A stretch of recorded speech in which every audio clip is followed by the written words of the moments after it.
adik-adik, masih semangatkah kalian dalam mempelajari teks eksposisi? Karena di video kali ini bersama dengan Kak Ayu, kita akan melanjutkan pembahasan kita mengenai analisis unsur kebahasaan dalam teks eksposisi. Persisnya adalah analisis istilah-istilah dalam teks eksposisi bahasa Indonesia. Seperti biasa, sebelum kita mulai menganalisis, mari kita ingat-ingat kembali definisi atau pengertian dari istilah tersebut. Jadi adik-adik, istilah merupakan sebuah kata atau gabungan kata yang mengungkapkan makna konsep, proses, keadaan, atau sifat yang khas dalam suatu bidang tertentu. Jadi di sini ada 3 kata kunci yang harus kita ingat. Dia bisa terdiri atas sebuah kata atau gabungan kata. Maka kita bisa mengatakan bahwa istilah nanti bisa terdiri atas satu kata atau lebih. Nah, catatan lagi yang perlu kita tandai adalah dia selalu berkaitan dengan suatu bidang tertentu. Jadi nanti akan spesifik bidangnya apa. Nah, setelah sama-sama mengetahui pengertian atau definisinya, maka kita bisa langsung masuk ke dalam analisis yang sesungguhnya. Kakak sudah menyiapkan beberapa paragraf yang akan kita analisis istilah-istilah di dalamnya. Kita mulai dengan paragraf pertama ya adik-adik ya. Ini paragrafnya cukup panjang, tetapi kakak sudah menandai bagian-bagian yang dapat dikategorikan sebagai istilah. Nah, di sini ada cukup banyak. Mari kita hitung. Ada 1, 2, 3, 4, 5, 6, 7, 8,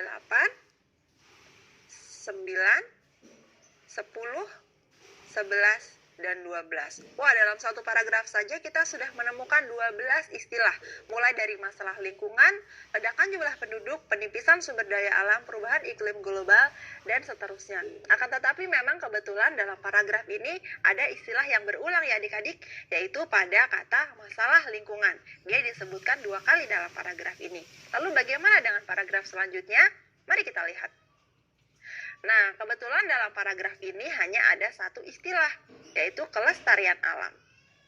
Kita lanjutkan ke paragraf selanjutnya ya. Nah, di paragraf selanjutnya ini ada istilah yaitu penebangan hutan, flora dan fauna, serta kehancuran alam. Nah, bagaimana dengan paragraf terakhir atau paragraf keempat? Di paragraf terakhir ternyata meskipun paragrafnya singkat, tapi justru istilah yang muncul lebih banyak. Ada beberapa, antara lain banjir, tanah longsor, letusan gunung berapi, gempa bumi, tsunami, longsor, perusakan hutan. Wah, ada cukup banyak ya adik-adik ya. Nah, kalau begitu, selanjutnya yang harus kita lakukan adalah mendata semua istilah-istilah yang sudah kita temukan. Lalu nanti kita klasifikasikan, sebenarnya istilah-istilah ini berkaitan dengan bidang apa ya? Ini dia adik-adik, istilah-istilah yang sudah kita temukan dalam 4 paragraf yang sudah kita analisis sebelumnya. Wah, ada puluhan istilah yang kita temukan ya adik-adik ya. Tapi di sini yang sudah kakak data, kakak tidak mencantumkan istilah yang sama untuk dicantumkan 2 kali. Jadi kalau istilah itu sudah ada, kemudian dia muncul lagi, tidak kakak cantumkan di sini ya. Nah, istilah-istilah tersebut antara lain yaitu seperti yang bisa adik-adik lihat bersama dengan kakak di sini, ada masalah lingkungan, ledakan jumlah penduduk, penipisan sumber daya alam, perubahan iklim global, kepunahan tumbuhan dan hewan, kerusakan habitat alam, polusi, kemiskinan, kerusakan alam, populasi, sumber daya, dan lain sebagainya sampai pada kata perusakan hutan. Nah, dengan demikian adik-adik, dari istilah-istilah yang sudah kita dapatkan ini, kita bisa mengklasifikasikan bahwa ini merupakan istilah-istilah yang muncul dalam bidang lingkungan. Nah, seperti itu ya adik-adik ya.